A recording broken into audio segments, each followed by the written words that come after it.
Joining me now live in our Lagos studio to discuss this development and much more, I have the co-founder of Budget and IT expert, Joseph Agunbiade. Good to have you on the breakfast show today. Thank you. Now, what do you make of the extension of this registration deadline? Our last conversation said there's no way we can put a fixed date as to deadlines for such activities and global climes. It is a continuous process. But now we have an extension. Do you think at the end of the day we'll see in the long haul a continuous process being embraced? Yeah, absolutely. You know, the last conversation was a prediction. We made that prediction. I mean, it was a no-brainer actually. And what I think the government is trying to achieve is to basically achieve a critical mass within a very short time. You know, and whatever the build-up will be for them. And then, of course, open up, you know, multiple, what's it called, an ongoing process across the centers. Continuously. So I think that's the expectation right now for most people. Of course, you know, the question should now be if they can achieve, what is that critical number they are looking at, and if it's achievable in about, 8 weeks. I think that should be the question. And it's good that there should be full disclosure to say, you know what, you guys should go all out. We know there are limitations of, we don't have enough centers, we don't have all of that. But try your best. Let's see if we can hit the 100 million, 80 million mark.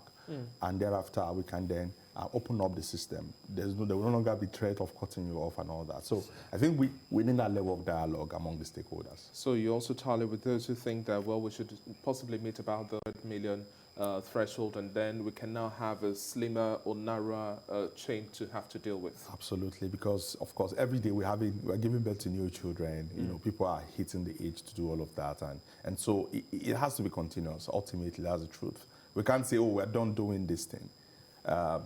So that's my school of thought. I think that is what the government is actually at. Was the extension really the solution? Because if you keep on moving the dates, why not then give enough room? And then for others as well, the typical Nigerian mentality would be that, well, there would always be another extension, so I can just take my time. Well, I mean, if you look at the last couple of days or weeks, when people thought actually that government was going to implement, people started going out. I knew people that wouldn't go out to work or anywhere.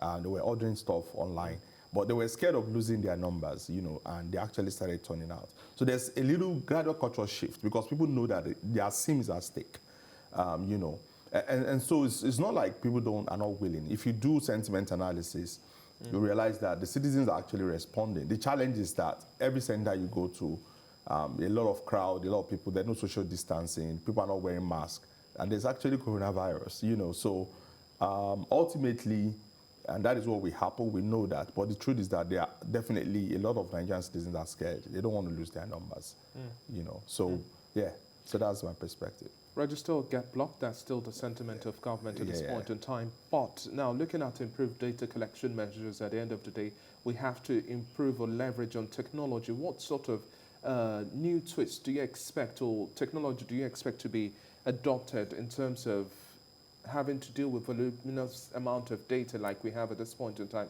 We've always had this challenge of working with data, looking at the BVNs and a whole lot more. We've always just had unnecessary crunch and then short time to have to deliver. What sort of technology leverage do you expect us to be pulling at this point in time? To be candid, I think this current technology is okay. The challenge is the design process. I mean, when you design products, you design the service that will help people to register. And then also, if you are going to set such a constraint, then you should probably give more people licenses to actually be able to register. There are places where if you run an organization that has over 200 staff, you should be able to send in your staff to get trained, get the equipment, and then you can register your staff seamlessly. There are a couple of things that, so the technology itself is not a problem. It's more of a problem of process, of strategy. So we need to look more at the strategy, because sometimes we think technology is not exactly the problem. Of course, you can see that the design, the user experience is not perfect, and most of the time when you work in a multi-stakeholder system, like, you have the government agency and the multiple agencies that are involved, and the people also, when you go to an agency, there are different departments, they'll say, no, this is how you must do it and all that. So you look at, I think ByteWorks or something, one of the software company that I was told built the platform. They didn't do badly, you know. They have to work, you know, with respect to the kind of the thing their clients want, you know. So I think it's a process thing, it's a strategy thing, than it is a technology problem. If that is done, I believe that it would have been way easier. So also think about the situation where people go to centers to register. You get in there 5 a.m. People are getting there. So someone said they are getting there 3:34. And we have security problem in Nigeria.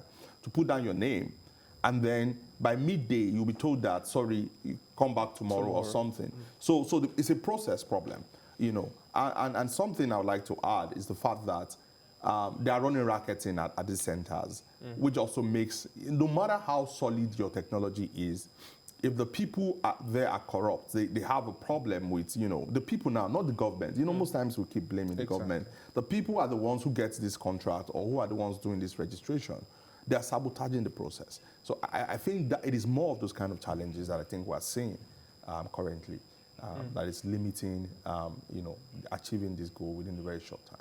And then looking at the deadline for April now, what sort of measures do you also hope the telecommunication and the service providers also adopt now to hasten the process? Yes, we're still smoothing all of these, but what new measures do you think can be added just to ensure that we have a easier user-friendly platforms? So when I was coming here, I asked a couple of my friends what they think in terms of what should be a solution. Let's stop, you know, fighting. Today, let's just talk about solution and all that. And people were talking about things like having multiple centers, you know, which is one of the things I suggested.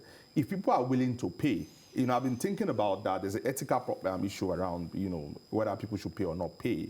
But if organizations are willing to pay a certain amount of money, or a group, or association and all of that, I think that should be allowed to happen, because people are doing it underground, and that makes it corruption, you know. So why not create a system where people that want to do VIP can do VIP? Some estates are already pushing for that. Absolutely. So approve it. You know, you don't design a system. When you design, just like a product, you design a product that this is what you think your customer needs, or, you know, a service. By the time you see the way the users are using it, you come back to your drawing board and adjust the service and product. So I think we should allow for such a multi-channel, multi-approach way to solve the problem, you know, rather than holding it back. In the centers, I hear people go there and halfway through they turn off the internet and say, oh, no, it's work and all that. And some people walk up to you and start telling you, oh, you know, if you get 5K, if you get this thing, just wait, or go and come back in 2 hours after everybody don't go, you know, and you come and register. So people are running such of, you know. So if you know that that is happening, because I expect that the minister and the agencies involved should know that these things are happening, then they should come up with mechanism to do that. Don't even say that you want to jail people or you want to do this.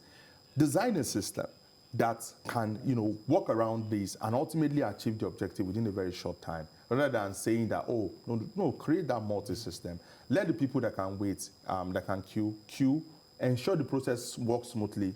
Let the people that will pay, and all of that.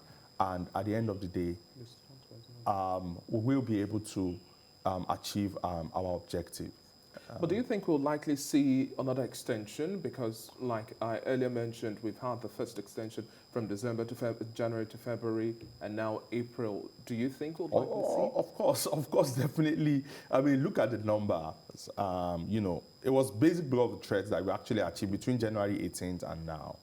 People are going to slow down a little bit, of course, you know, because it's 8 weeks that we're given. And so the government will keep extending. The truth is that the citizens must be registered, and you cannot do anything about it. Otherwise, they will get sued. So it's normal, it's expected that there should be more extension. But my personal advice would be that everybody should get out there and do what they can within the context of safety, not just, you know. And this data challenge also translates to what we have in terms of the blueprint for developmental agenda. Now we have barely over 50 million people registered. But at the end of the day, if you don't have data of all your subscribers or your audience or the populace or the people you're dealing with, then you cannot necessarily plan for them. Do you think that's the mistake we're also facing at this point and we have to deal with? Because even if we're looking at the telecommunication sector, we need all those figures to know who is who patronizes what, and then what's platform or base fits who best in terms Yeah. of their needs? So you see, countries that have successfully done these things, these are long-term roadmap, which we have to design. You don't just come, we've always been doing fire brigade approach. We're just about 20-something years democracy, 21 thereabouts. And I think that we have to, always ensure that we have a long-term roadmap. There's a strategy which we used to run this country, which we have to change. No more fire brigade approach. Design long-term approach. Ultimately, then and then can we achieve this goal. This is a good step in the right direction, but ultimately, we have to lead and follow through. From birth, when a child is given birth to, from the first day as you're buying your SIM, you should be able to get a NIN if you don't have one, and ultimately integrate all the processes together. And then we can achieve a smart country that we are pursuing. Okay, thank you very much for your time on the Breakfast Show today. Joseph Agunbiade, it's been a pleasure speaking with you. Thank you so much.